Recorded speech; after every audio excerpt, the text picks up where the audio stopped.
Victoria Rospond, it's really so generous of you to come and offer to talk a little bit more about your experience of urban form, academia meets practice. And I think I'd like to start by asking you, what made you decide to participate in the forum? We are a New York-based architecture firm and quite small. And we were part of a competition to design a pavilion in New York City. And it had to think about materials, or think about the future. What do we do?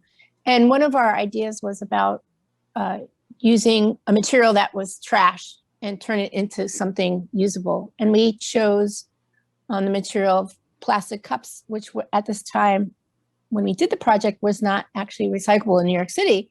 So we collected them from used cups from different places and decided to build this pavilion. And it was a very interesting and project for our office for many different reasons. And it really changed how we thought about building.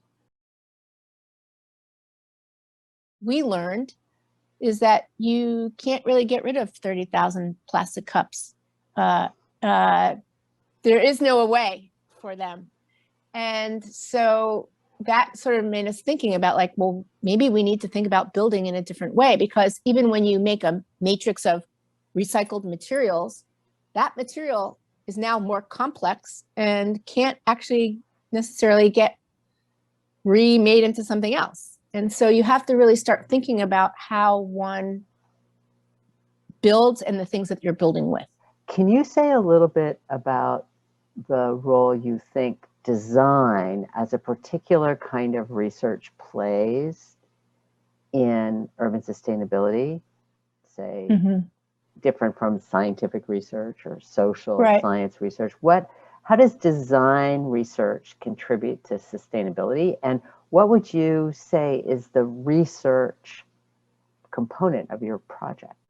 Right. So we said we wanted to take something from trash, from the sort of trash cycle, and bring it back into a positive future. Like, you could look at different industries and sort of understand what is their waste and how could you remake or reuse, how could you use that waste? Also, like, could you come up with a new way of thinking about building something from that development of putting this material together? So,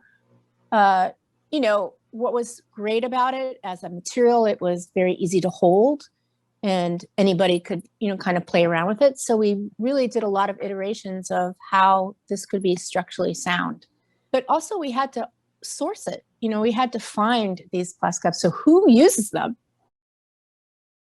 I love that kind of thing. I feel like it's, it's in a way like the casualness of meeting people. You learn so much, and for me, it was wonderful, actually, because it was small. And as you said, like that was really important because people could just talk. It didn't feel it didn't feel hard to do, and just showed what they had worked on. And since there were people that were more academic based and less academic based, I guess, it was a really interesting group of projects. And I felt like they really came together quite well. There was a lot of overlap. Yeah. Thinking about the program of what the school is doing, I think kind of what I was starting to say before, like design doesn't happen in a vacuum. It takes a lot of research, whether it's academic research or not. It takes a lot of research to sort of figure out what are the different parameters that you need to focus on when you're designing something, and to know that this little thing that you may be making a chair, let's say inside your house, does have an effect on the overall world. And when we talk about urban issues, it makes a big difference. It takes a lot of people to come up with the right solution. So I think it's really interesting to see what you guys are doing there. You and I are both trained as designers, and I think we understand design as process. And there's a lot of people who are trained in the sciences who view design more as a product. Right. And when you said, like, what was interesting about the forum is people are involved in processes that are quite similar. Design as a form of research is as much research into processes as product outcomes. Right, exactly. I think because also there's like a history of the idea that design just comes from someone's head, you know, and it does come from your head. It does, but to make it exist, it actually takes a lot of research and a lot of people and a lot of science and thoughtfulness and creativity. I mean, that is what design is to me in that sense, right? Synthesis, like pulling all those things together. Right, exactly. And I think there's a history of like the architect or making the little sketch and poof, there it is, right? And that's really not the way it is. And I feel like as the world gets more complex in a certain way, we need teams of people because there are so many different issues that get touched on this one little thing.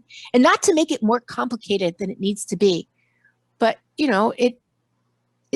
we haven't, the history of industrialization and progress has really not kept sustainability in its picture at all.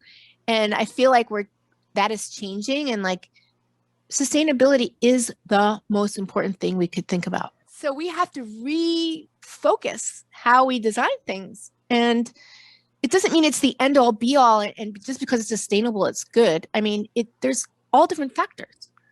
And so there is a balance. And like you said, a synthesis of all those different things. So I think that's changing. And I think looking at the different projects that you guys all put together, I thought it was well curated in that way that it showed that, right?